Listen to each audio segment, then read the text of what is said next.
question que ton Seigneur veut te poser ce matin. Si Jésus-Christ revenait aujourd'hui même, où iras-tu? Donc il faut que tu te poses. Amen. Quand tu marches, marche avec un objectif.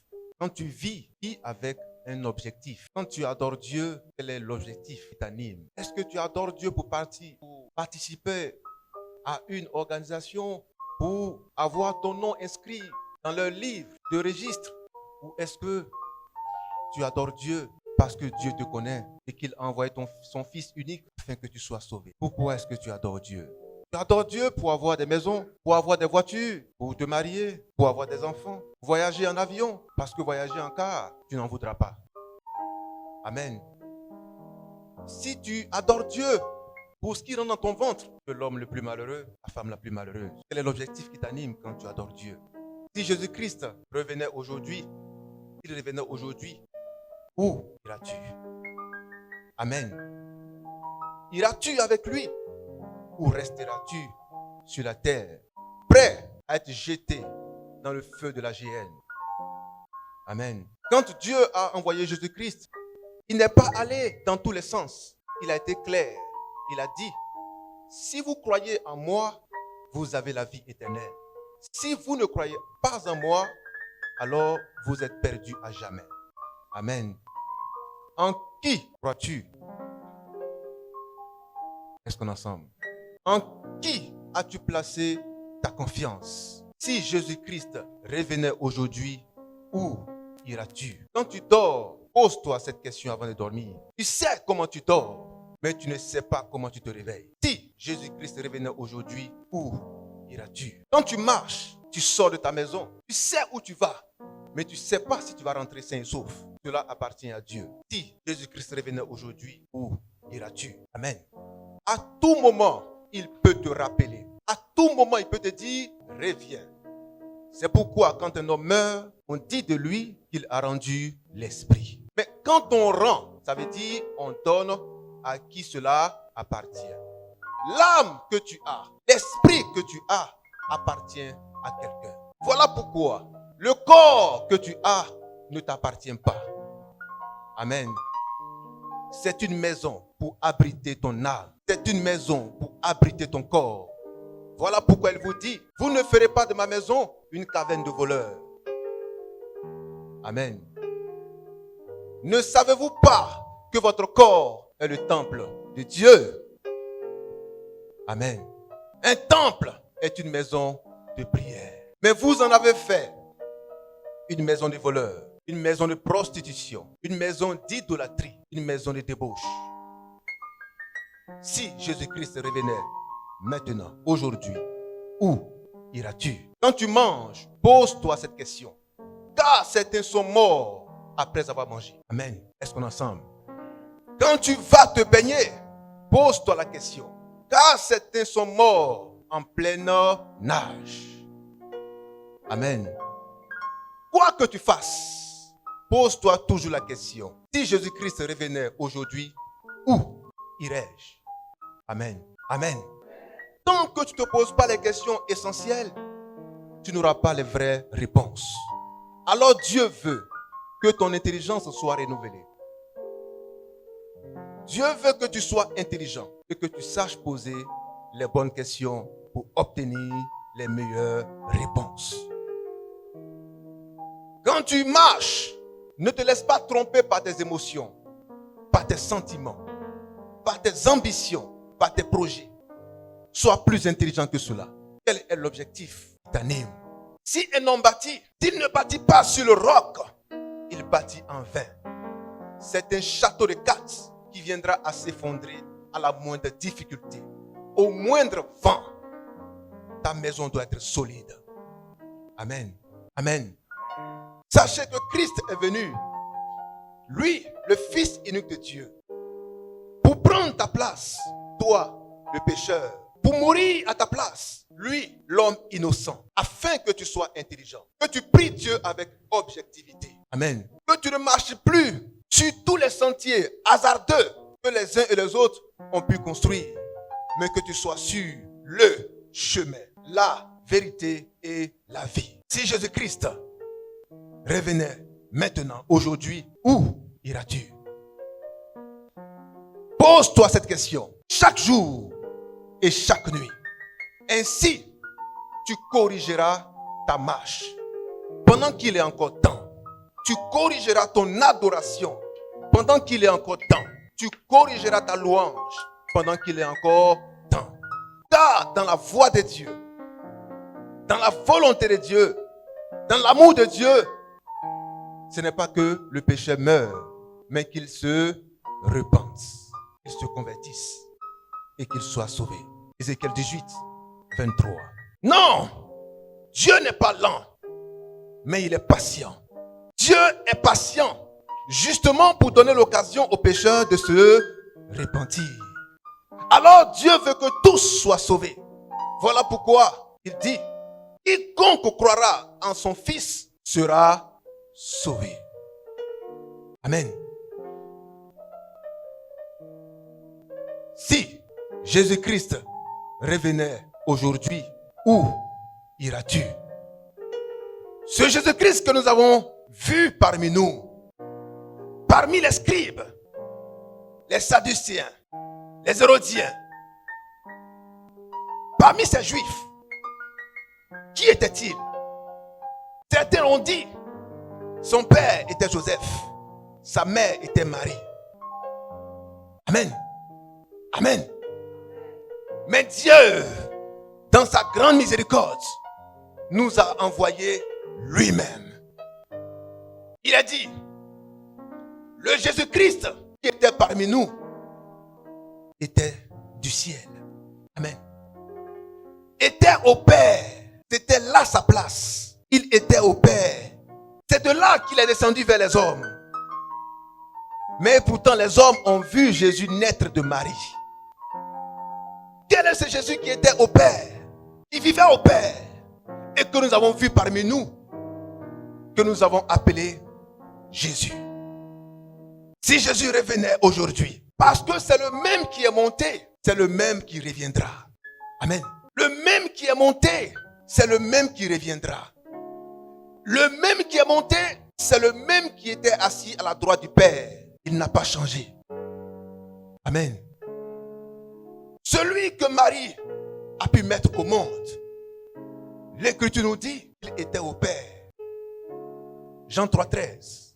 Jean 6, 62. Jean 3,13. Jean 6, 62. Pourtant, nous avons vu un enfant sortir de Marie, femme de Joseph. Dans la pensée littéraire de l'homme, Marie a mis Jésus au monde. Mais la profondeur de l'Écriture nous révèle que c'est Jésus-Christ que nous avons vu parmi les hommes sur la terre était celui qui était au Père. Oui. Jean 3, verset 13. Oui. Personne n'est monté au ciel. Personne n'est monté au ciel.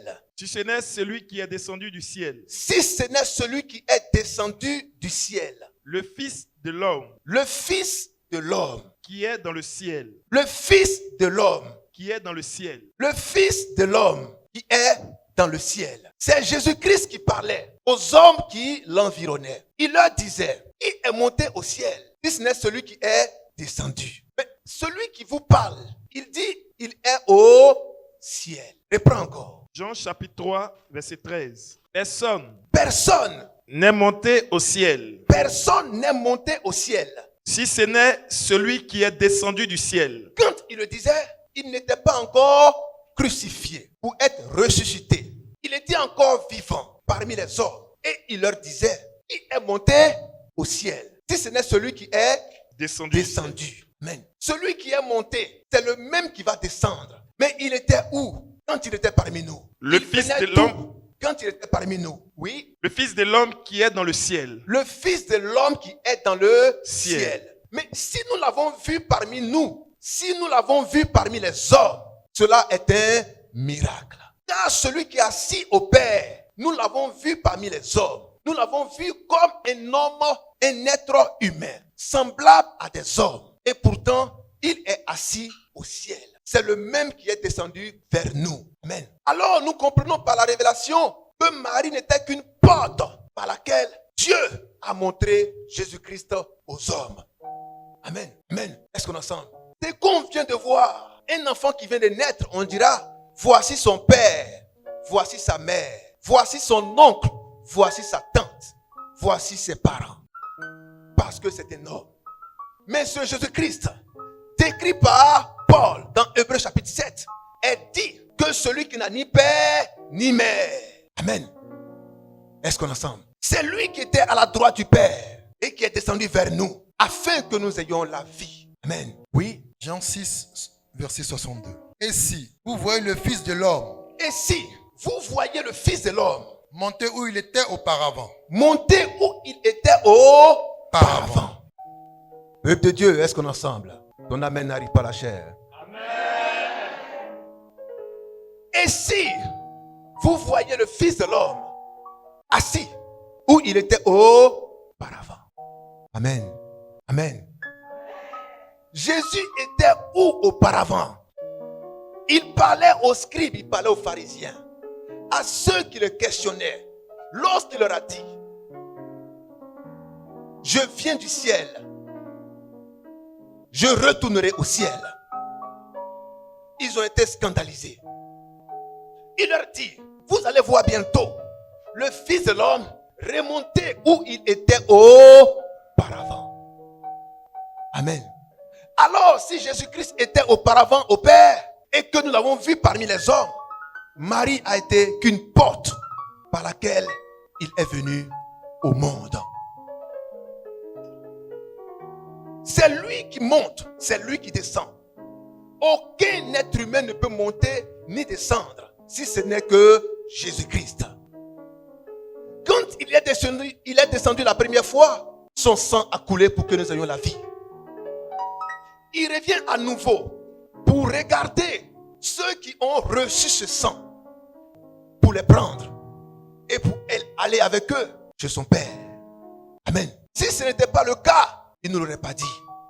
Mais s'il nous l'a dit, c'est que lorsque nous vivons sur la terre, nous devons nous attendre à la venue du Seigneur Jésus-Christ. Qui croit en sa venue? Qui croit en sa venue?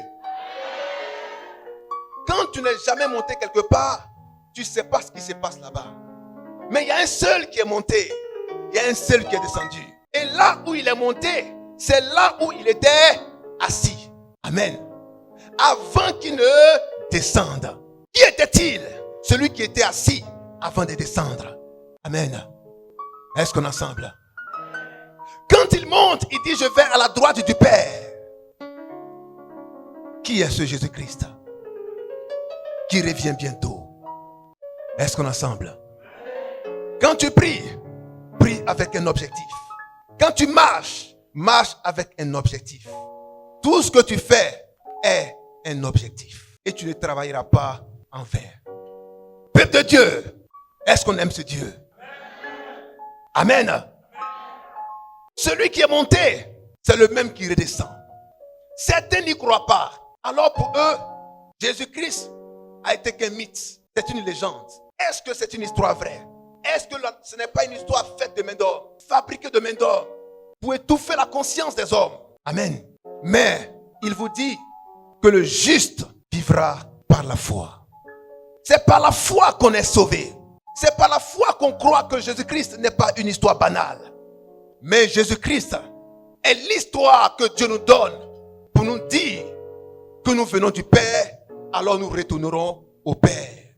C'est pourquoi quand un homme meurt, on dit tu as rendu l'esprit. Mais tu as rendu l'esprit à qui? Où était alors l'esprit pour que tu puisses le rendre aujourd'hui? Amen. Est-ce qu'on est ensemble? Est-ce qu'on est ensemble? Tu as une histoire que ton corps ignore. Voilà pourquoi quand tu meurs, ton esprit retourne là où il a été. Car Jésus-Christ était au milieu de nous. Mais il a fait comprendre à l'ensemble de ceux qui le regardaient, à l'ensemble de ceux qui le suivaient, de ceux qui l'écoutaient, qu'avant qu'il ne soit sur la terre, il était quelque part. Au Père. Amen. Est-ce qu'on est ensemble? Est-ce qu'on est ensemble? Alors, s'il était au Père, nous étions alors avec lui au Père. Car c'est lui qui nous a créés et qui a soufflé sur nous le souffle de vie. Le souffle de vie ne sortait pas d'ailleurs. Cela sortait de lui. c'est ce qu'il est qu'il a déversé en nous. Alors nous sommes ce qu'il est. Est-ce qu'on est ensemble? Et si nous sommes ce qu'il est, alors nous irons où il est. Car lui et nous, nous sommes un. Si aujourd'hui Jésus-Christ revenait, où iras-tu? Qui es-tu? Quelle est ton adoration? Amen. Amen. Amen. Tout ce que tu fais, ne le fais pas pour le faire. Fais-le parce que c'est de la qualité. Fais-le parce que cela a un prix. Fais-le parce que cela est pur. Et tant que ce que tu fais est pur, la pureté de ta chose parlera d'elle-même. La sincérité de ta chose parlera d'elle-même. Sois vrai et sois pur dans tout ce que tu fais. Amen. Est-ce qu'on est ensemble? Qui comprend ce langage? Dieu veut que tu sois sauvé. Il te connaît. Voilà pourquoi il t'offre une adoration sans tache et sans ride. Afin que tu sois un vrai adorateur. Qu'il adore en esprit et en vérité. Si tu adores Dieu, que tu ne te sens pas connecté, alors tu n'es pas l'adorateur dont Dieu parle. Parce que ton esprit n'est pas connecté à l'esprit de Dieu. Amen. L'adorateur que Dieu recherche adorera Dieu en esprit et en vérité. Amen. Amen. Amen. Pourquoi il a laissé cette parole? Pour que nous puissions jauger notre adoration. Pour que nous puissions surveiller notre adoration. Pour que nous puissions veiller à notre adoration. Amen. Quand vous marchez, vous verrez des pistes, des routes, des panneaux, des feux, des indications. Pour vous aider à retrouver votre chemin. Alors le Seigneur laisse sa parole comme des panneaux, comme des feux, comme des signalisations, afin que nous puissions retrouver la vraie adoration à laquelle nous devrons nous inscrire. Amen. Amen. Si Jésus-Christ revenait aujourd'hui, où iras-tu? Dans Actes chapitre 1, 10 à 11, 2 anges sont venus confirmer que le Christ qui est monté, c'est le même qui reviendra. Le Christ qui est monté est le même qui reviendra. Est-ce qu'ensemble nous pouvons le dire? Le Christ qui est monté, c'est le même qui reviendra. Ce n'est pas un autre Jésus-Christ qui reviendra, mais c'est le même Jésus-Christ qui est descendu, qui a été crucifié, qui a été flagellé, qui a été rejeté, qui a été mis nu à la croix. C'est ce même Jésus-Christ qui reviendra. Ce même Jésus-Christ qui n'a ni père ni mère, c'est celui-là qui reviendra. C'est notre Melchisédek qui reviendra. Celui qui n'a point d'arbre généalogique, c'est lui qui reviendra. Alléluia. Dieu envoie 2 anges pour confirmer que ce ne sera pas un autre être humain, mais le même Jésus-Christ qui reviendra. Est-ce qu'on peut dire le même Jésus-Christ? Le même Jésus-Christ. Il n'y a pas 2 qui ont été à la croix. Même si à Golgotha, nous avons vu 3 personnes crucifiées. Mais des 3, nous ne pouvons jamais nous tromper en allant vers l'un des bandits. Car par la révélation, on sait qui est Christ. Alléluia. Mais dans l'euphorie de la religion, dans la sottise de la dénomination, ceux qui veulent adorer Dieu avec leur intellect, avec leur religion, avec leur philosophie, avec leur science, se trompent très souvent de la croix de Jésus et vont vers l'une des croix qui avait accompagné Jésus-Christ. Amen. La croix du Seigneur, celle qui a été plantée au mont Golgotha, était le symbole de la mort de ceux qui devaient mourir parce qu'ils avaient péché. Était le symbole de l'abandon de ceux qui devaient être abandonnés car ils avaient péché. Rappelez-vous, Ésaïe 29, 1 à 2. Non, la main de Dieu n'est pas courte pour vous sauver, mais c'est à cause de vos transgressions que Dieu ferme les oreilles à vos supplications. C'est à cause de votre transgression que Dieu ne vous écoute pas. C'est à cause de votre transgression que vous n'êtes pas sauvés. Ça, c'était l'accomplissement de la croix de Jésus. À cette croix, nous étions abandonnés. Car notre identité devait se manifester à cette croix.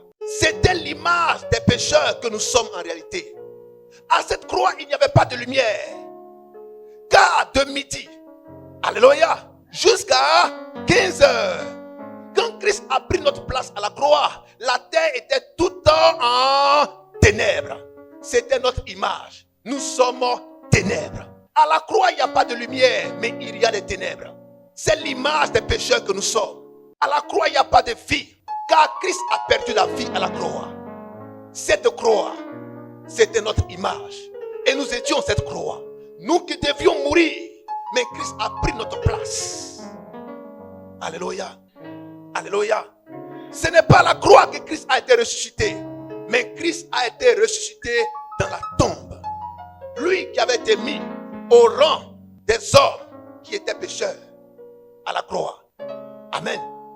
Mais dans la tombe, c'était parmi les riches. Alléluia. De la croix à la tombe, c'est une histoire. Alléluia. Est-ce qu'on est ensemble? De la croix à la tombe, c'est une histoire. Ce n'est pas à la croix que Christ a eu la vie. Christ a eu la vie à la tombe. C'est dans la tombe qu'il a été ressuscité. Alléluia. Est-ce qu'on est ensemble? Peuple de Dieu, est-ce qu'on est ensemble? Si Christ revenait aujourd'hui, où iras-tu? Toi qui es encore à la croix, au lieu d'être à la tombe et être à la résurrection. Alléluia. Au lieu d'être à la place pour attendre ton Seigneur dans son grand retour, tu es encore à la croix. Tu te prosternes encore devant la croix. Tu pries encore la croix. Tu estimes que la croix est ta vie et est ton message. Mais à la croix, c'était la mort. À la croix, c'était le rejet. À la croix, c'était les ténèbres. À la croix, c'était là où le Seigneur avait pris notre place.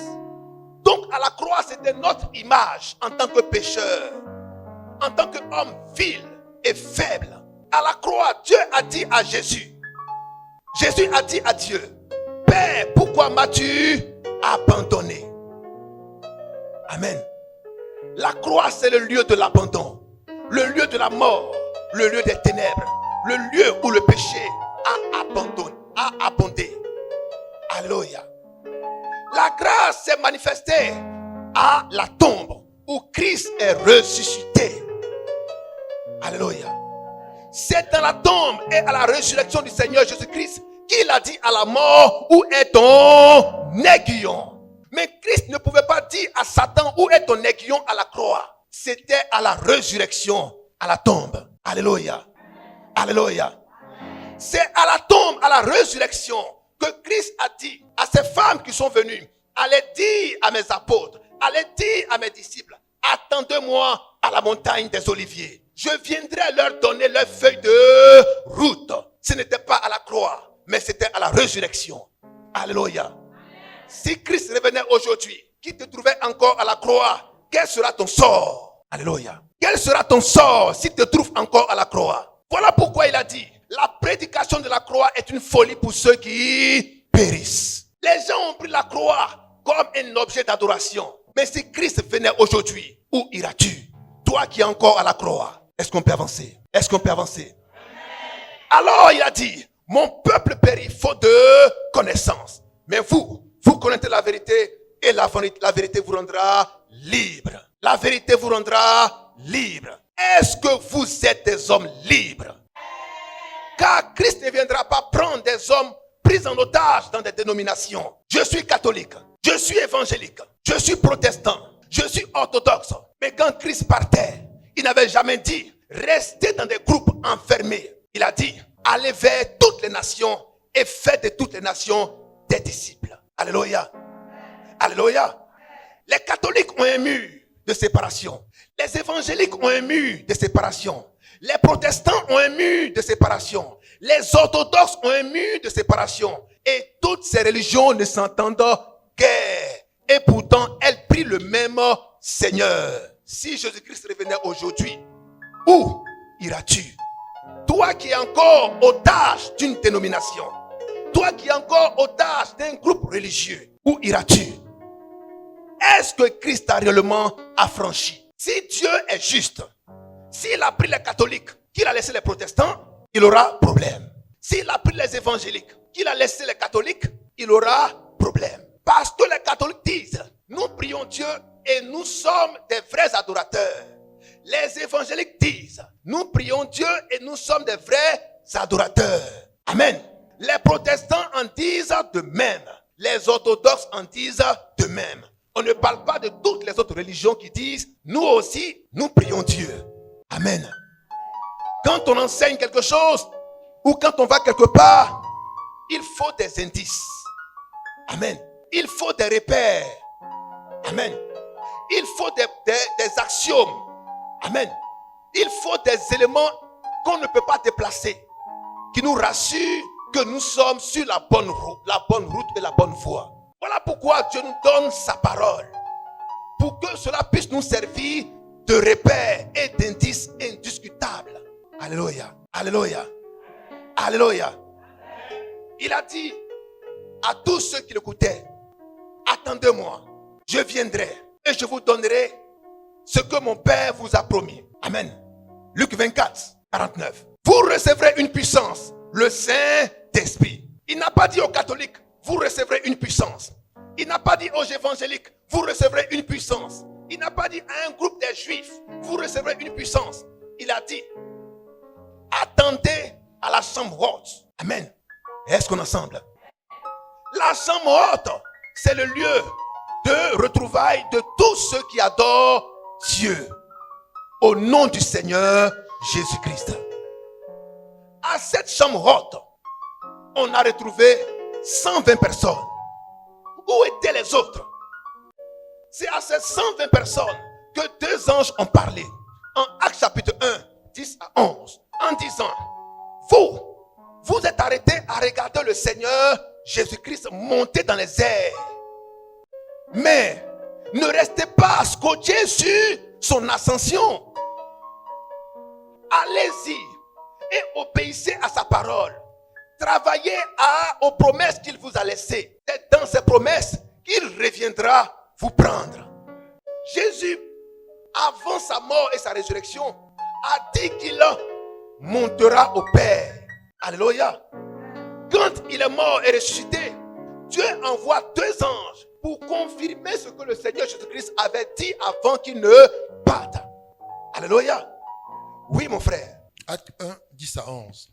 Écoutez bien. Et comme Oui. ils avaient les regards fixés vers le ciel, Et comme ils avaient les regards fixés vers le ciel, vers le ciel, pendant qu'ils s'en allaient, pendant qu'ils s'en allaient, voici, voici deux hommes vêtus de blanc deux hommes vêtus de blanc leur apparurent et dit, oui, hommes galiléens, hommes galiléens, pourquoi vous oui, arrêtez-vous à regarder au ciel? pourquoi Pourquoi arrêtez-vous à regarder au ciel? Ce Jésus Ce Jésus qui était enlevé au ciel, qui était enlevé, qui a été a enlevé été enlevé au ciel du milieu de vous, vous, viendra de la même manière il viendra de la même manière que vous l'avez vu allant au ciel. que vous l'avez vu allant au ciel. Amen. Ce Jésus. Alors nous pouvons dire que c'est le même Jésus. Si un homme vient aujourd'hui à vous dire, je suis le Jésus qui doit revenir bientôt, votre Dieu vous dit, c'est un menteur. Car le même qui a été crucifié, le même qui a été crucifié pour toi, le même qui avait les pommes percées, les pieds percés, c'est ce même qui viendra pour te prendre.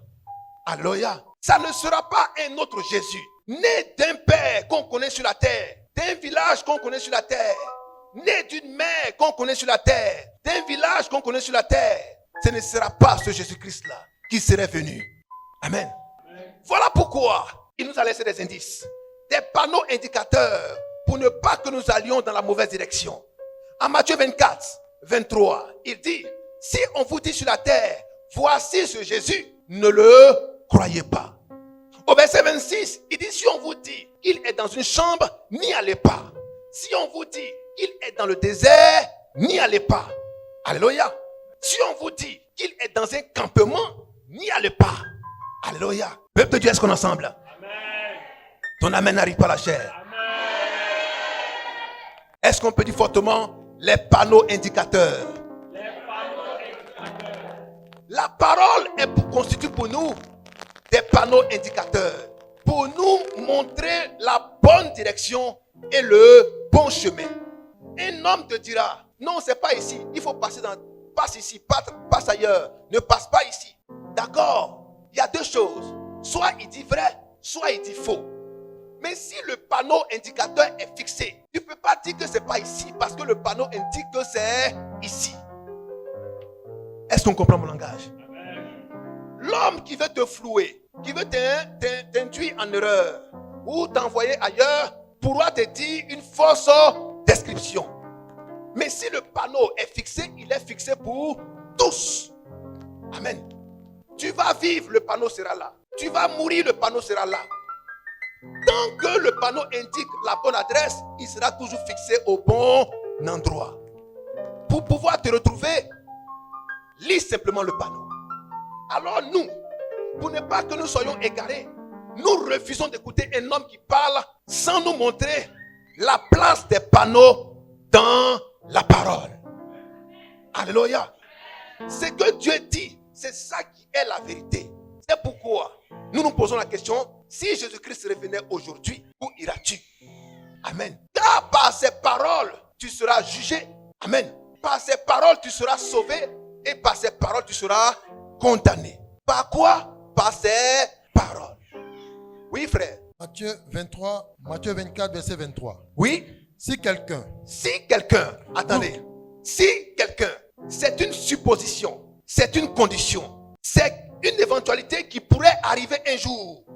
Si d'aventure, un homme malveillant, un diseur de bonne aventure, ayant mangé et étant très rassasié, vienne à vous dire un jour que je suis le Christ, qu'est-ce qu'il faut dire de lui? Si quelqu'un, oui, vous dites alors, le Christ est ici, que Christ est ici, ou il est là, ne le croyez pas. Qu'est-ce qu'il faut en faire? Qu'est-ce qu'il a dit? Ne le croyez pas. Qu'est-ce qu'il a dit?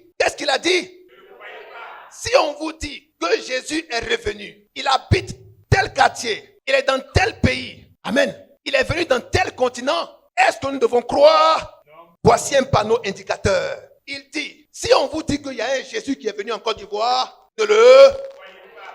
Si on vous dit qu'il y a un Jésus qui est venu au Kenya, ne le croyez pas. Si on vous dit qu'il y a un Jésus qui est venu aux États-Unis, ne le croyez pas. Car le même qui est monté, c'est le même qui va descendre. Alléluia.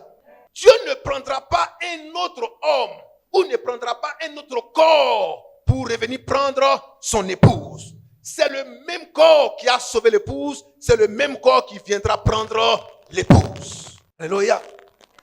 Est-ce qu'on est ensemble? Est-ce qu'on est ensemble?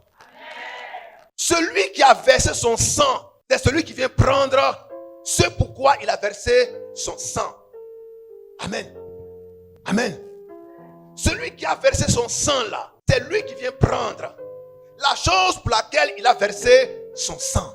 Ce privilège, il ne l'accorde à personne. Mais certains sont venus pour pouvoir s'arroger ce privilège en disant, je suis le Christ, venu prendre une quelconque épouse. Dieu vous dit, ne le croyez pas. Car c'est certain que Jésus-Christ viendra prendre son épouse. C'est une certitude, frères et sœurs. Alléluia. Si ce n'était pas vrai, il ne l'aurait pas dit. Mais s'il nous l'a dit, c'est que c'est la vérité. Car Dieu ne peut mentir. Alléluia. Oui. Au verset 25. Voici. Je vous l'ai annoncé d'avance. Si donc, oui, on vous dit. Si on vous dit. Voici. Il est dans le désert. Écoutez bien, frères et sœurs. Est-ce qu'on est ensemble? Asseyez-vous correctement. Est-ce qu'on est ensemble? Si on vous dit qu'il est dans le désert, c'est un lieu géographique. C'est un point qu'on connaît. Amen. Le désert, c'est un lieu. Si on vous dit qu'il est quelque part à Korogo, n'y allez pas. Amen. Si on vous dit quelque part qu'il est au Mali, n'y allez pas. Si on vous dit qu'il est à Kanyoa, n'y allez pas. Parce que le Jésus-Christ qui revient bientôt ne pourra pas utiliser un autre corps pour manifester son avènement. Il n'utilisera que son propre corps. Le corps qui est monté, c'est le même corps qui redescendra. Est-ce qu'on ensemble? Est-ce qu'on ensemble? Mais regardez aujourd'hui, les hommes ne veulent pas regarder le panneau indicateur laissé par le Seigneur. On leur dit qu'il y a un Jésus. Boyaga, il court vers lui. Amen. On leur dit qu'il y a un Jésus. Baoulé, il court après lui. Alléluia. On leur dit qu'il y a un Jésus pété, il court après lui. On leur dit qu'il y a un Jésus Dida, il court après lui. Alléluia. Mais ce sont des hommes qui n'aiment pas la vérité parce qu'ils n'ont pas reçu l'amour de la vérité. Est-ce qu'on est ensemble? Quand tu as reçu l'amour de la vérité, tu crois en la vérité et tu mets un point là où la vérité a mis un point. Tu mets une virgule là où la vérité a mis une virgule. Alléluia. Est-ce qu'on est ensemble? Si la parole a mis un slash, alors tu mets un slash. Est-ce qu'on peut avancer? N'allez pas au-delà de ce qui est écrit. Ce que les hommes ont inventé là, ils ont pris ça où? Il y a deux esprits. L'esprit de Dieu et l'esprit de Satan. Si ce n'est pas la vérité, alors c'est le mensonge. Si tu n'es pas sauvé, alors tu es égaré et tu es perdu. Alléluia. Il n'y a pas trois esprits, il n'y en a que deux. Soit tu sers Dieu, soit tu sers Mammon. Est-ce qu'on est ensemble? Soit tu vas au paradis, soit tu vas dans le lac de feu. Il n'y a pas un troisième endroit. Peuple de Dieu, ton amen n'arrive pas à la chair. Si Jésus-Christ revenait aujourd'hui, où iras-tu? Regarde ton adoration. C'est une adoration ballottée à tout vent de doctrine. On te dit va à gauche, du coup tu vas à gauche. Va à droite, du coup tu vas à droite. Parce que tu n'as pas de racines. Tu n'as pas la parole de vie. Alléluia. Est-ce qu'on est ensemble? Amen. Mais tu connaîtras la vérité et la vérité t'affranchira. Le mensonge court. Mais quand la vérité s'élève, c'est la fin du parcours. Amen. Gamaliel était un juif. Gamaliel était un homme de Dieu. Un doyen des doyens. C'était le patron de la synagogue. Mais devant le Seigneur Jésus-Christ, un jeune homme, Jésus lui dit, nais de nouveau. Amen. Amen. Amen. Il a dit à qui? Nicodème, nais de nouveau. Amen. Nicodème a regardé Jésus-Christ. Il dit, moi un vieillard comme ça, moi un patriarche de ma religion, comment je peux venir naître de nouveau? Jésus lui dit, mais toi tu es un patriarche et tu ne sais même pas ce que veut dire naître de nouveau. C'est la même chose qui se passe aujourd'hui. Nombreux sont ces religieux qui n'ont aucune connaissance de la parole. Alléluia. Est-ce qu'on est ensemble? Est-ce qu'on est ensemble? Rappelez-vous, à Golgotha, il y avait 3 croix. Amen. Il y avait 3 croix. Il y avait la croix sur laquelle Jésus-Christ était. C'était nous. Amen. Nous étions ce poids, car Christ était venu pour prendre notre place, se mettre au devant. Amen. Entre Dieu et nous. Amen. Est-ce qu'on est ensemble? Est-ce qu'on est ensemble? Alors frère, Dieu t'interpelle en ce jour. Quelle est ta position avec Dieu? Quelle est ton adoration avec Dieu? Amen. Est-ce qu'on est ensemble? Est-ce qu'on est ensemble? Quelle est ton adoration? Quelle est ta position avec ce Dieu? Nous avons vu en Apocalypse chapitre 3, 10 à 11. Il dit, parce que tu as gardé la parole de la persévérance. En un mot, comme tu as été fidèle à ma parole, alors je te garderai. Je te préserverai du malheur qui va s'abattre sur tous les habitants de la terre. c'est une promesse. Il y a un malheur qui va s'abattre sur les habitants de la terre. C'est une certitude. Mais Dieu a dit, la seule chose qui pourra t'en préserver, c'est la parole. Ce ne sont ni les miracles, ni les prodiges, mais c'est la parole. Amen. Parce que tu as été fidèle à ma parole, alors je te préserverai. Pas parce que tu as fait des miracles, pas parce que tu as fait des prodiges, pas parce que tu as parlé en langue, mais parce que tu as été fidèle à ma parole. Amen. Mais tu vas être fidèle en quelle parole si tu ne la connais pas? Si tu ne l'as jamais vue? En quoi consistera ta fidélité si tu ne peux toucher cette parole parce que tu ne la connais pas? Avant d'être fidèle à cette parole, avant de l'aimer, il faut d'abord la connaître. Peuple de Dieu, est-ce qu'on est ensemble? Est-ce qu'on est ensemble? Voilà pourquoi, frères et sœurs, vous allez voir qu'il y a des éléments extrêmement importants. Parmi ces éléments, nous avons la croissance de la connaissance, qui sera l'un des signes qui devront marquer l'avènement du Seigneur Jésus-Christ. La croissance de la connaissance sera l'un des signes. Selon Daniel 12, verset 2. Daniel 12, verset 2. L'augmentation de la connaissance sera un signe extrêmement important. Voilà pourquoi, peuple de Dieu, la prédication d'aujourd'hui, alléluia, sera différente de la prédication d'hier. Alléluia. Le fondement sera identique, mais la connaissance sera encore plus élevée. C'est l'un des signes qui marque la fin des temps. L'augmentation de la connaissance. Alléluia. Alléluia. L'augmentation de la connaissance sera un des signes fondamentaux de l'avènement du Seigneur Jésus-Christ. Les disciples lui ont posé la question de savoir, Seigneur, tu viendras bientôt, c'est une certitude. Mais quels sont les signes qui devront ponctuer cet avènement? En Matthieu 24, à partir du verset 25. Alléluia. Alléluia. Quels sont les signes par lesquels nous devons reconnaître le temps de ton avènement? Amen. Matthieu 24. Matthieu 24, à partir du verset 25. Si donc, on vous dit... 32. 32. Commence à partir du verset 32. Verset 32. Oui. Instruisez-vous. Instruisez-vous. Par une comparaison.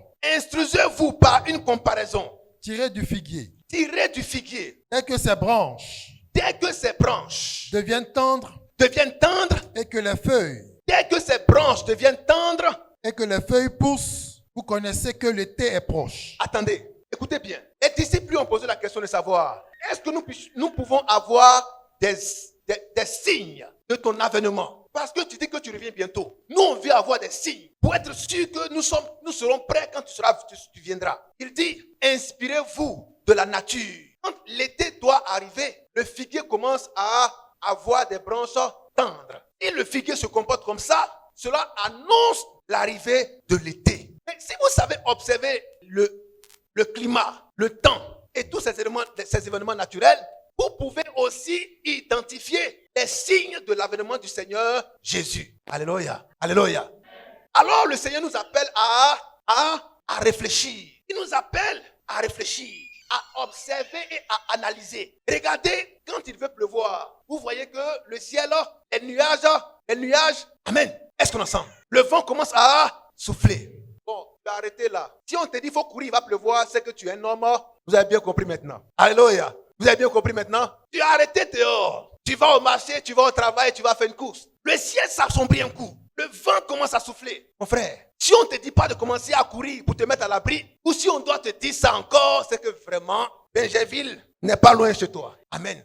C'est ce que Dieu est en train de nous dire. Il nous dit, l'avènement du Seigneur là, vous allez le connaître. Parce que je vais vous en donner les signes. À vous de pouvoir les analyser. Pour voir à quelle heure sommes-nous. Est-ce que l'avènement n'est pas arrivé? Est-ce que l'avènement n'est pas proche? Et quelle est ma situation actuelle devant cet avènement? Ton intelligence. Est-ce qu'on peut dire fortement ton intelligence? Ton intelligence. Ton observation. Ton observation. Alléluia. Ce que tu entends. Tu entends le tonnerre gronder. Tu ne vois pas la pluie. Tu vois le vent souffler. Tu vois le ciel s'assombrir. Si on te dit de courir, c'est que tu as un problème. Ce n'est pas seulement à l'église, on va t'envoyer pour prier pour toi, mais c'est ce genre de personnes qu'il faut mettre sous un jeûne forcé. Amen. Vous pouvez avancer? Oui, mon frère. Instruisez-vous Instruisez-vous par une comparaison tirée du figuier. par une comparaison tirée du figuier. Dès que ses branches deviennent tendres Dès que ces branches deviennent tendres et que les feuilles poussent, et que les feuilles commencent à pousser, vous connaissez que l'été est proche. vous allez savoir que l'été est proche. Donc vous allez voir le début d'une saison. Amen. Oui. De même, De même, quand vous verrez toutes ces choses, alors c'est une comparaison. Dieu fait la comparaison pour vous dire, apprenez à identifier les événements de la nature. Et vous allez comprendre à quelle heure sommes-nous dans notre spiritualité. Ne soyez pas des adorateurs qui adorent tête baissée, sans réflexion, sans observation. Là où on parle d'adoration, ils moulent dans tous les sens. Mais tu vas où? Avec quel but? On dit il y a prière ici, il court dans tous les sens. Mais tu vas où? Avec quel but? Est-ce que tu sais la saison dans laquelle tu es actuellement? Oui. de même, De même, quand vous verrez toutes ces choses, quand vous verrez toutes ces choses, sachez que le Fils de l'homme est proche. est-ce qu'on peut dire amen fortement? De même, quand vous verrez toutes ces choses, sachez que le Fils de l'homme est proche, À la porte. est à la porte. Amen. Alléluia. Continue mon frère. Je vous le dis en vérité, Oui, cette génération ne passera point. je vous le dis, cette génération ne passera pas. Alors frères et sœurs, en chaque génération, tu dois te dire que ma génération ne passera pas. Alléluia. Tu dois te dire que ma génération ne passera pas. Est-ce qu'on peut dire fortement, ma génération ne passera pas? Dieu s'adresse à ses vrais adorateurs. Un vrai adorateur est dans une génération. Et dans sa génération, par la foi, par sa foi, il doit dire que le Seigneur viendra dans ma génération. Alléluia. Et si le Seigneur doit revenir dans ma génération, quelle est l'attitude que je dois avoir pour l'attendre dans ma génération? Dans ton sommeil, Dieu peut te rappeler. Alléluia. Dans ta marche, Dieu peut te rappeler. Dans ton travail, Dieu peut te rappeler. Alléluia. En tout temps et en tout lieu, Dieu peut te rappeler. Mais si Dieu t'a rappelé, où iras-tu? C'est la question qui te pose ce matin. Alléluia. Est-ce qu'on est ensemble? Ton amen n'arrive pas à la chair. Oui.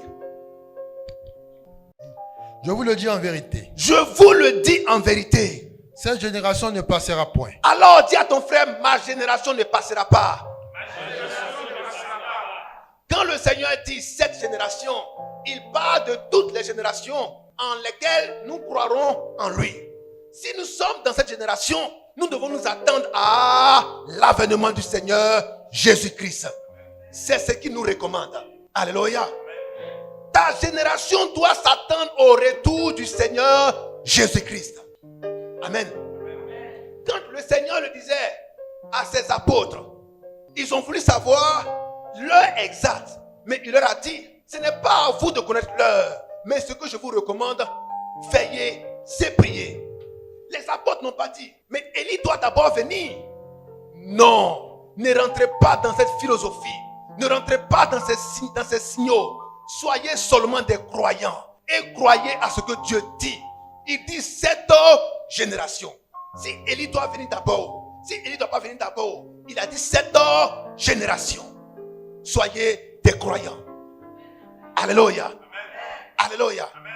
Ce sont des hommes qui veulent épier la parole de Dieu, qui se retrouvent mal, parce qu'ils vont vouloir chercher d'autres indicateurs. Mais il a dit cette génération. Est-ce qu'on est ensemble? Est-ce qu'on est ensemble? Lorsque les scribes et les pharisiens ont vu le Seigneur Jésus-Christ leur apporter sa parole, ils ont dit, mais Seigneur, tu es venu. Mais n'est-il pas écrit qu'Élie devait venir d'abord? Il leur a dit, vous sondez les Écritures, pensant trouver en elles la vie, mais ce sont elles qui rendent témoignage de moi. Mais pourquoi ne voulez-vous pas croire en mes paroles? Alléluia. Qui est avec moi? Est-ce qu'on peut acclamer fortement notre Dieu?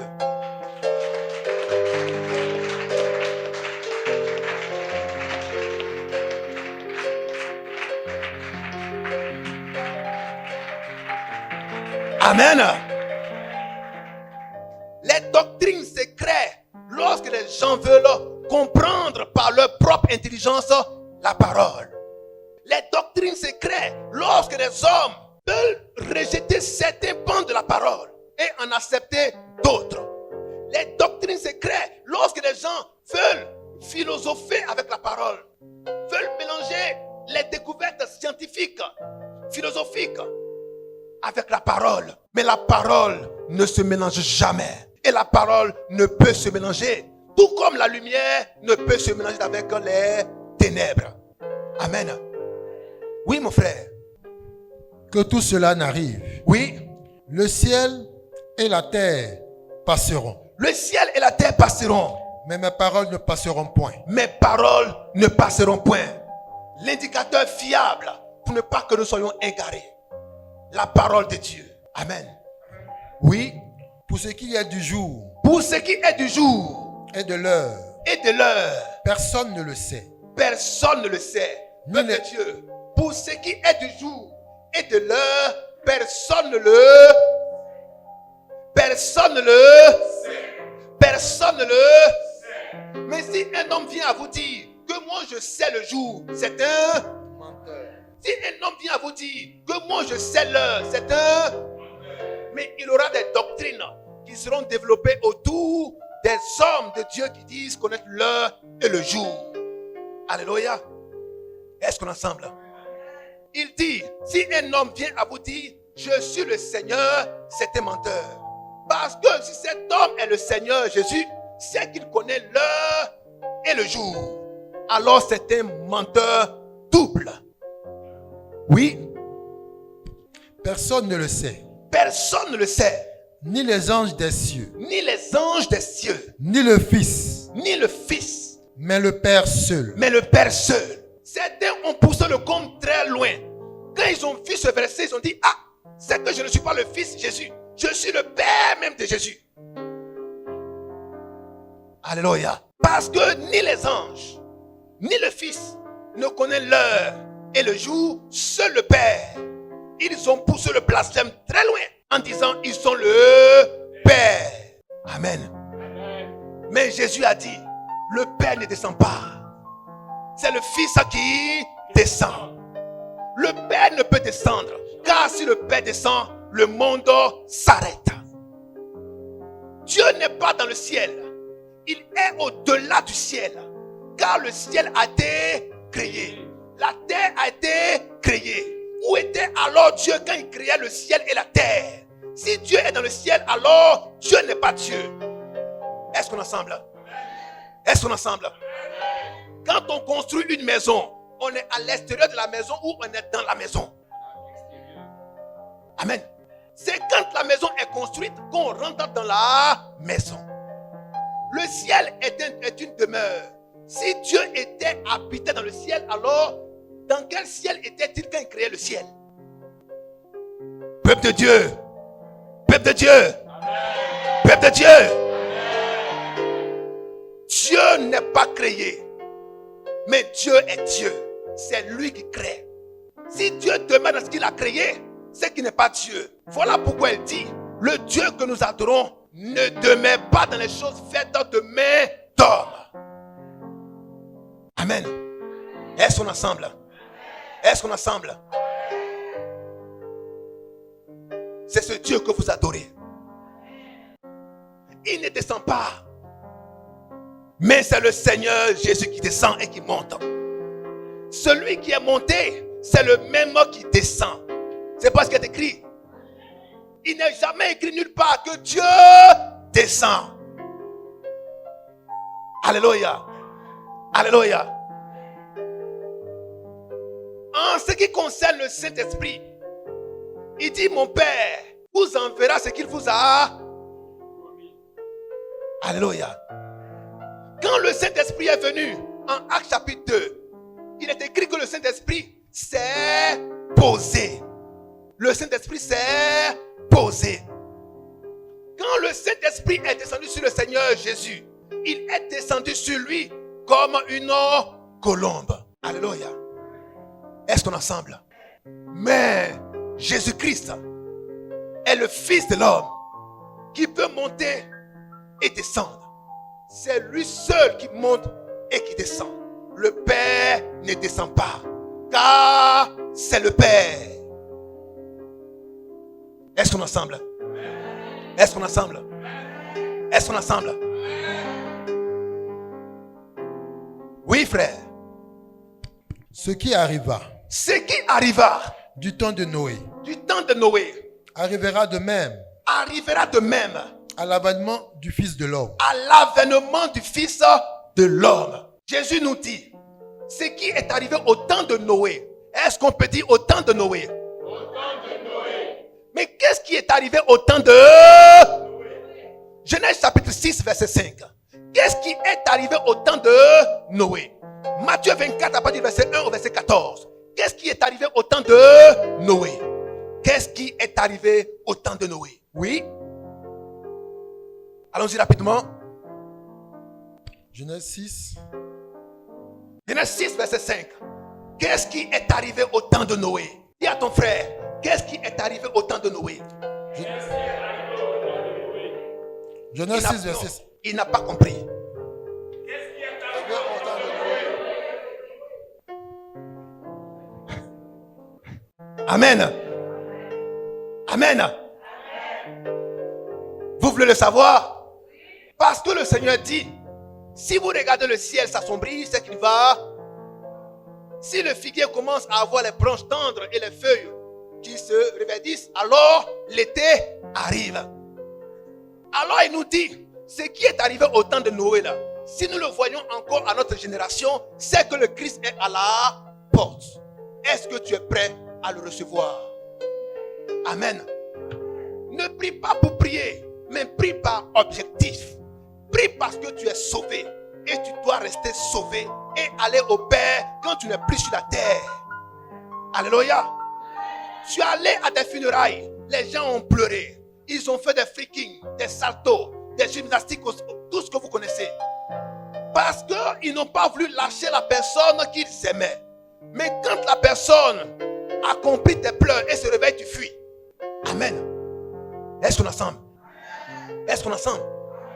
Cela dénote que tu ne crois même pas en ce que tu fais. Tu as prié Dieu en pleurant pour dire, il n'a qu'à revenir, je ne veux pas, j'ai mal. Dieu exauce à tes prières.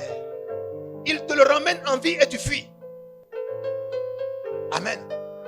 Tellement tu es hypocrite dans ton adoration. Tu ne crois même pas à la résurrection des morts. Au lieu de dire Dieu a fait un miracle, tu dis c'est un revenant. Alléluia. Alléluia. Tu es découragé? Acclame fortement ton Dieu.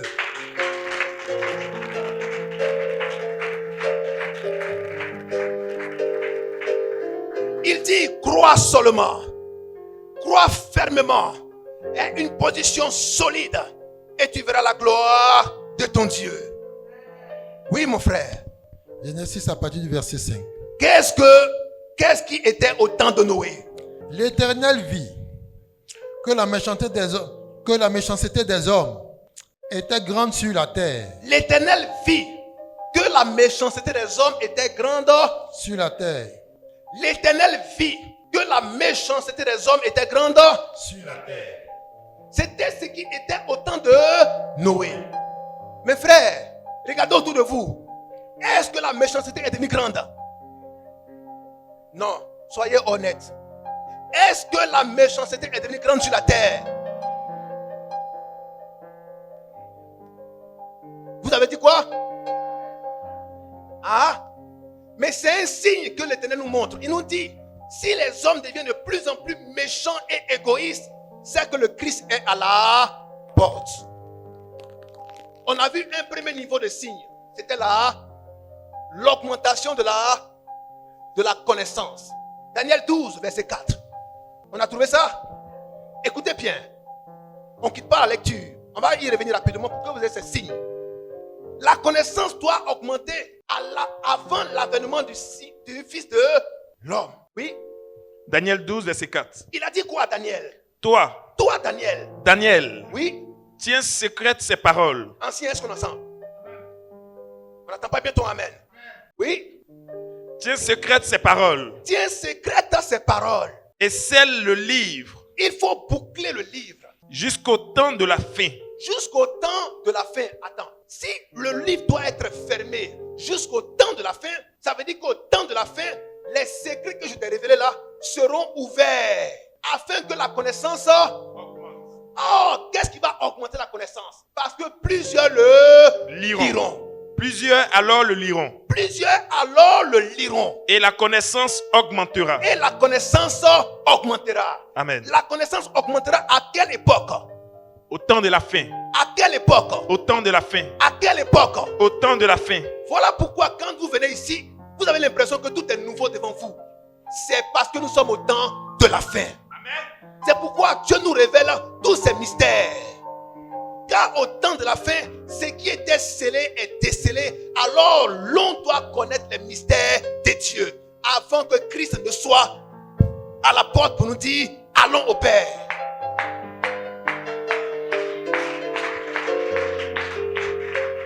Alléluia.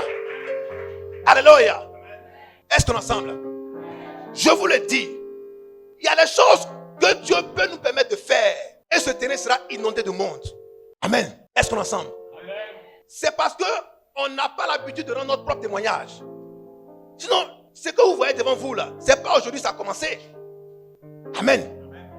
Il y a de grands témoignages, mais on ne le dira pas maintenant.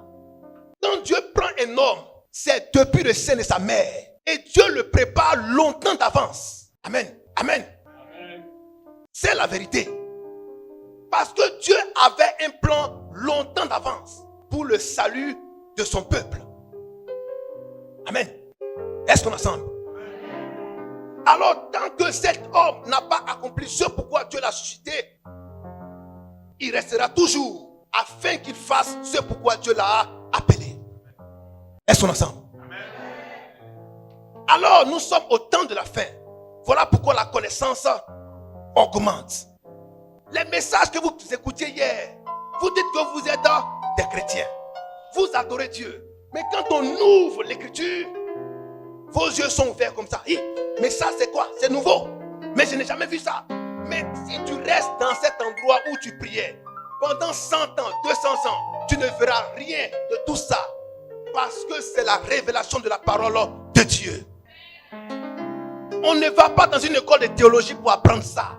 C'est par révélation. Amen.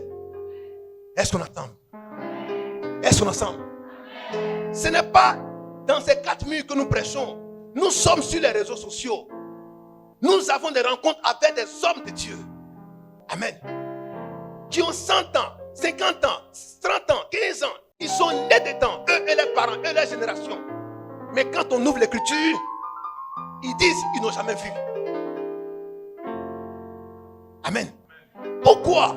Parce que l'écriture est voilée pour certaines personnes. Alléluia. Alléluia. Alléluia. Si Jésus-Christ venait aujourd'hui, où iras-tu? Si tu n'as pas la parole en toi, car c'est par la parole que tu seras sauvé. C'est la seule chose qu'il va te réclamer. Il ne te réclamera pas les miracles. Il ne te réclamera pas les prodiges. Il ne te réclamera pas les visions. Mais il te réclamera la parole. Alléluia. Voilà pourquoi il vous dit, que servira-t-il à un homme de gagner le monde entier s'il venait à perdre son âme? Dieu t'interpelle en ce jour pour te dire que ton âme n'a pas de prix. Amen. Ton âme n'a pas de prix. Regarde ton frère droit dans les yeux et dis-lui, ton âme n'a pas de prix. Amen. Amen. Mais le diable, tellement il aime ruser avec un nombre de personnes, ils disent à une catégorie de personnes, tu as vendu ton âme. Mais toi qui n'as pas la parole de la vérité, tu vends ton âme sans cesse. Amen. Vendre son âme, c'est quoi? Un homme va vous dire, je vais être riche. Prends mon âme. Mais tu seras riche, mais ton âme est en otage. Amen. Un homme qui veut un matériel, un bien, de l'argent. Mais qu'est-ce qu'il fait? Il vend son âme en disant, je vais prendre ça aujourd'hui. Mais je mets le pied sur la parole de Dieu pour dire, ça, je n'en veux pas aujourd'hui. Parce que ce dont j'ai besoin aujourd'hui, c'est de l'argent, c'est des faveurs, c'est du matériel. Alors je vends mon âme. Alléluia. Où iras-tu maintenant si le Seigneur viendra? Si le Seigneur venait à venir maintenant? Alléluia. Alléluia. Est-ce qu'on est ensemble? Isaac avait 2 enfants, Jacob et Ésaü. Ésaü était l'aîné, donc celui qui devait recevoir la plus grande part de bénédiction. Mais quand l'heure de la bénédiction a sonné, qu'est-ce qui s'est passé? Il a vendu son droit d'aînesse parce qu'il l'avait fait.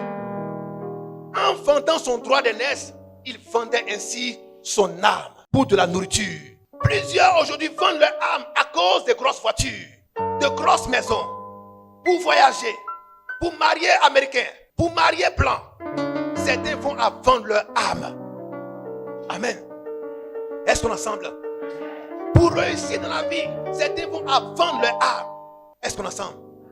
Pour prêcher même la parole de Dieu, certains vont à vendre leur âme au diable. Parce qu'il veut travailler avec des miracles, travailler avec des prodiges. Mais ça, c'est un don de Dieu. Est-ce que tu l'as reçu? Si tu l'as reçu, pourquoi tu veux forcer? Amen. Pour un plat de lentilles, un plat de garba, certains ont vendu leur âme. Ils ont vendu l'authenticité de leur adoration. Ils ont vendu leur âme. À que dira-t-on? Ils ont vendu leur âme. Alléluia. Amen.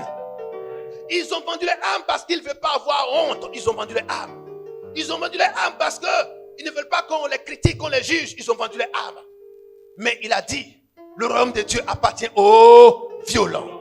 Alléluia. Amen. Alléluia. Amen. Pour un peu de nourriture, tu as vendu ton adoration. L'authenticité de ton adoration. Dieu a dit, ce qui est arrivé au temps de Noé arrivera de même au jour de l'avènement du Fils de l'homme. Mais au temps de Noé, combien étaient ceux qui étaient sauvés sur les milliards d'individus sur la terre?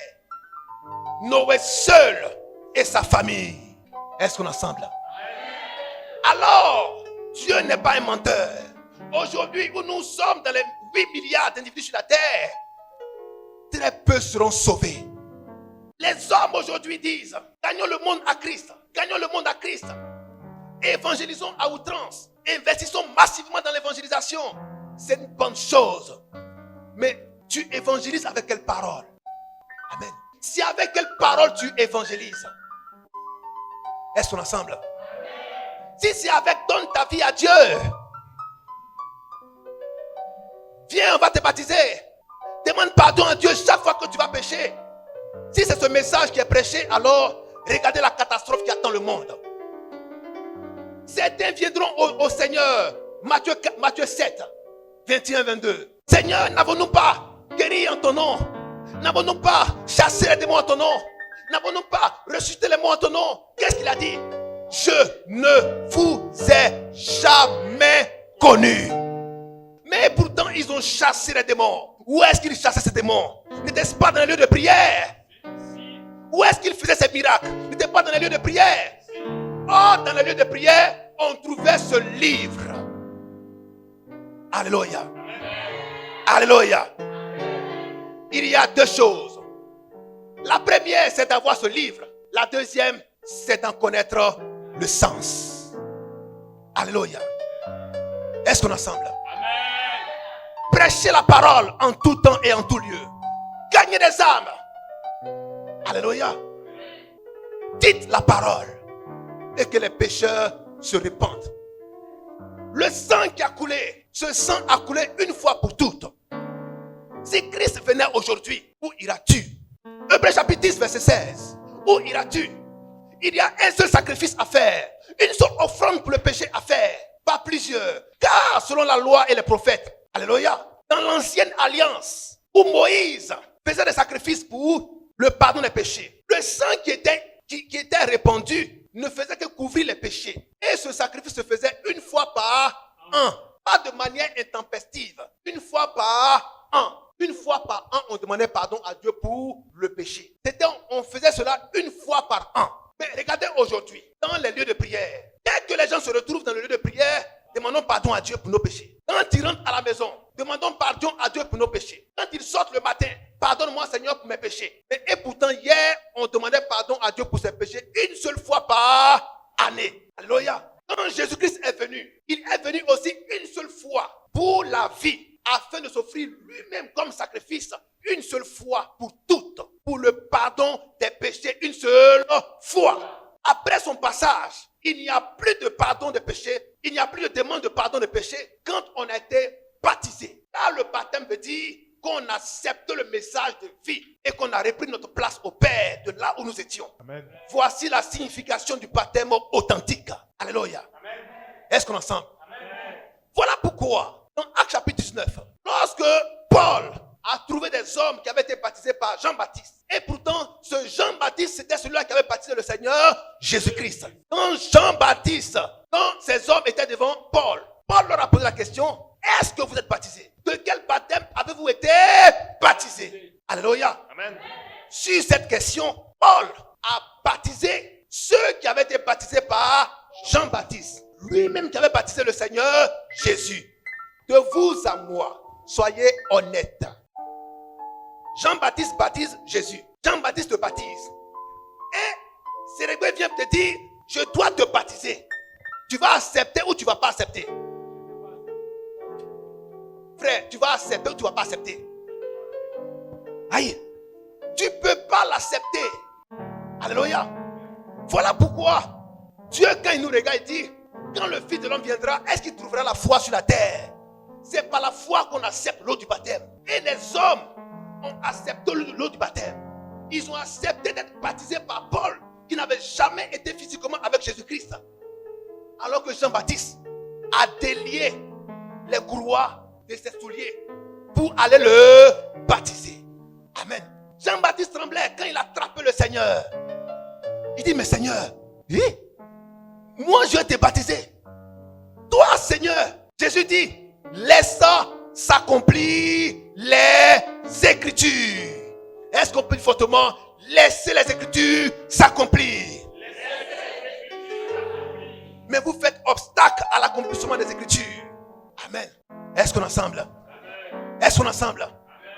Ils ont tous été baptisés des mains de Paul. Alléluia. Si le Seigneur Jésus-Christ revenait maintenant, où iras-tu? Où iras-tu? Où iras-tu? Comment savoir qu'il est à la porte? Comment savoir qu'il t'appelle? Comment savoir qu'il te manifeste son amour? C'est une belle histoire. Alléluia. Tu es un privilégié. Alléluia. Tu as le fruit de l'amour de Dieu parce que tu as accès à cette bonne nouvelle. Il a dit: ce qui est arrivé au temps de Noé arrivera de même au temps de la fin. Mais au jour de Noé, ils étaient nombreux à aller se marier, à aller marier les filles. Ils étaient nombreux à manger, à boire, à bien se vêtir, à festoyer. Alléluia. À avoir tous les projets qu'il faut. Je vais construire des immeubles, construire des quartiers, fabriquer des hommes. Alléluia. Je vais visiter tous les pays du monde, passer mes vacances dans les pays de rêve. Alléluia. Je vais faire la politique. Je vais dans tel parti politique. C'était ce qui s'est passé au temps de Noé. Mais Dieu dit: si vous voyez ces choses s'accomplir encore aujourd'hui, c'est que le Fils de l'homme est à la porte. Alléluia. Deuxième signe, c'est que le Fils de l'homme est à la porte. Le péché a commencé à croître et il est arrivé à son paroxysme. Amen. Le mal est devenu aujourd'hui la norme. Regardez ce qui se passe aujourd'hui. On te regarde, on te dit Modia. Amen. Est-ce qu'on est ensemble? Mais Modia vient de quoi? C'est maudit. Tu es maudit. Mais aujourd'hui, quand on dit tu es maudit, c'est comme si ce n'était rien. C'est comme un jeu. On regarde aujourd'hui une femme et puis on met sa nudité dehors, publiquement. Et ça va nulle part. Amen. De façon publique, on déshabille les hommes, on déshabille les femmes.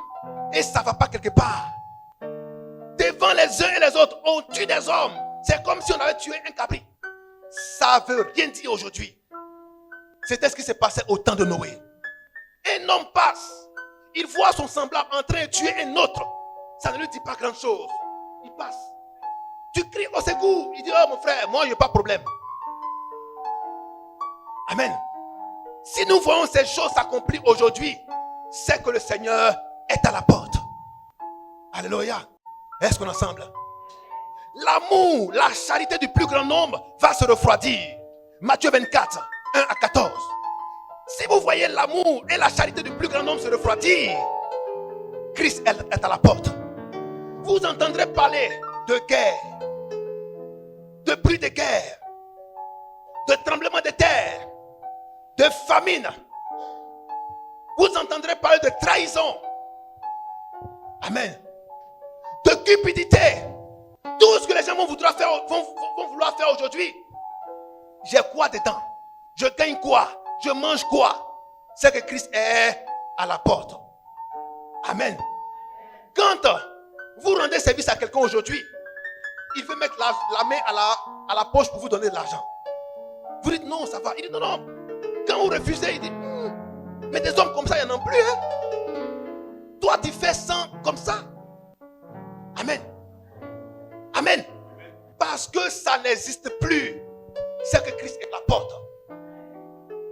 Un homme qui est payé pour son travail, qui a un salaire pour son travail, quand tu viens lui demander de faire son propre travail, il te dit, je gagne quoi? Tu vas le payer encore. C'est que Christ est à la porte. Alléluia. Alléluia. Mais avant, les gens qui étaient de partout, ils venaient t'aider sans demander 5 francs. Ce sont eux-mêmes qui te donnent encore des choses. Vrai ou faux? Amen. Avant, quand tu avais les funérailles, tu avais des éléments heureux, mais tu ne dépenses même pas 5 francs. C'est tout le village, tout le quartier qui se cotise, qui t'envoie tout ce qui te sera nécessaire. Mais aujourd'hui, ce sont ces mêmes individus qui viennent et qui prennent même ce que tu as déposé dans les sachets noirs. Alléluia. Alléluia. Christ est à la porte. Christ est à la porte. Christ est à la porte. Christ est à la porte. La seule chose qu'il te demande, est-ce que tu as la parole de vie? Car quand il viendra et quand il prendra son épouse, il réclamera une chose. Qu'as-tu? Voilà pourquoi il est dit, Apocalypse 3:11, ce que tu as, garde-le. Ce que tu as, garde-le. Mais qu'est-ce que tu as? La parole. Amen. Apocalypse 22, 11 à 12. Qu'est-ce qu'il a dit? Quand le Christ viendra dans les derniers temps, il viendra avec la récompense de chacun. N'oubliez pas que le salaire du péché, c'est la mort. Mais comment on peut dire le salaire du péché, c'est la mort? Depuis quand celui qui pêche est payé? Amen. Pour te dire, tout ce que tu feras, tu rendras compte de cela. Alléluia. Quand le Seigneur viendra, il appellera chacun. Qu'as-tu dans la main? La parole ou le monde? La parole ou la cupidité? La parole ou les passions et les vices? Amen.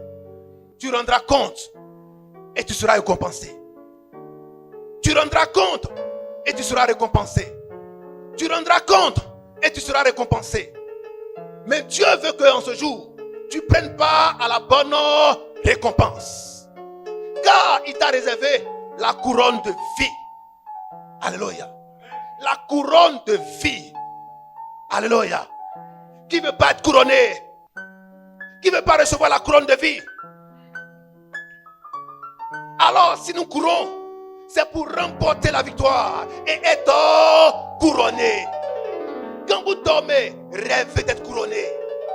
Quand vous marchez, rêvez d'être couronné. Quand vous travaillez, rêvez d'être couronné. C'est l'objectif que vous devez avoir quand vous adorez Dieu. Est-ce que je serai couronné? Alléluia. Alléluia. Est-ce qu'on est ensemble?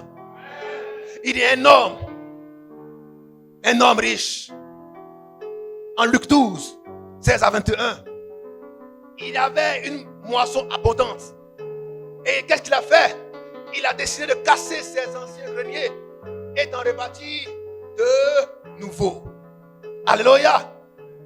Et quand il a fini cet ouvrage, il a dit à son âme, mon âme, tu es courageuse, tu as bossé, tu peux te reposer en paix et te réjouir maintenant. Amen. Il a tout fait sans rendre grâce à Dieu. Il a tout fait sans rendre grâce à Dieu. En cette nuit même, qu'est-ce que Dieu fit? Dieu lui a redemandé son âme. Amen. Dieu lui a redemandé son âme. Pourquoi? Parce qu'il n'avait pas travaillé pour le Seigneur. Il a travaillé pour ses propres intérêts, travaillé pour son propre ventre, travaillé pour ses propres objectifs. Mais il n'a pas travaillé pour le Seigneur. Si le Seigneur Jésus-Christ revenait maintenant, où iras-tu? Toi qui travailles pour tes propres objectifs, pour tes propres ambitions, pour tes propres projets, tu te loignes de Christ et de l'amour de Dieu. Le monde t'envahit et tu te comportes comme les hommes de ce monde. Mais pourtant, t'as dit, tu n'es qu'un étranger sur la terre. Psaume 119, 19. Tu n'es qu'un étranger sur la terre. 1 Pierre 2, 11. Ne te comporte pas comme tu es chez toi, mais tu es un étranger sur la terre. Comporte-toi bien. Pour être sûr que tu te comporteras bien, qu'il ne te manque pas ces 3 choses. Veiller, prier et être sûr que les dons de Dieu sont avec toi. Alléluia. Alléluia. L'amour est un don de Dieu. La foi est un don de Dieu. La sagesse est un don de Dieu.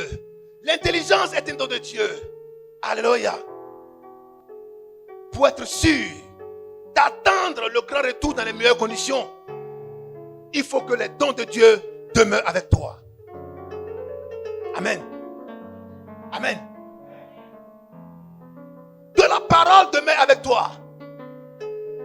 Que la connaissance demeure avec toi. 1 Corinthiens 2, 5 à 8. Alléluia. Est-ce qu'on est ensemble? On est fatigué? On finit dans quelques petites minutes. Oui, 1 Corinthiens 2.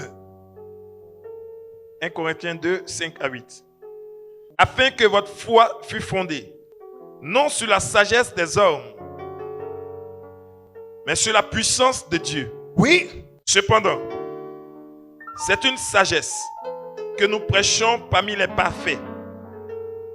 Sagesse qui n'est pas de ce siècle, ni des chefs de ce siècle. Non. Qui vont être anéantis. Nous prêchons la sagesse de Dieu. Nous prêchons la sagesse de Dieu. Mystérieuse et cachée. Oui. Que Dieu, avant les siècles, avait destinée pour notre gloire. Oui. Sagesse qu'aucun des chefs de ce siècle n'a connue. Oui. Car s'ils l'eussent connue, ils n'auraient pas crucifié le Seigneur de gloire. Amen. Amen. Que cette sagesse vous accompagne et vous donne d'avoir l'intelligence de connaître les signes de l'avènement du Fils de l'homme. Amen. Vous êtes heureux si vous savez ces choses, pourvu que vous les pratiquiez. Dieu ne veut pas que vous périssiez, mais que vous parveniez à la connaissance de la vérité. Sa parole est la vérité. Soyez prêts en tout temps et en tout lieu. Par les prières, par les bonnes œuvres. Laissez-vous conduire par la parole. Rien que la parole. Qui vous offre les panneaux indicateurs afin que vous ne vous égariez jamais. Amen. Amen. Demeurez bénis.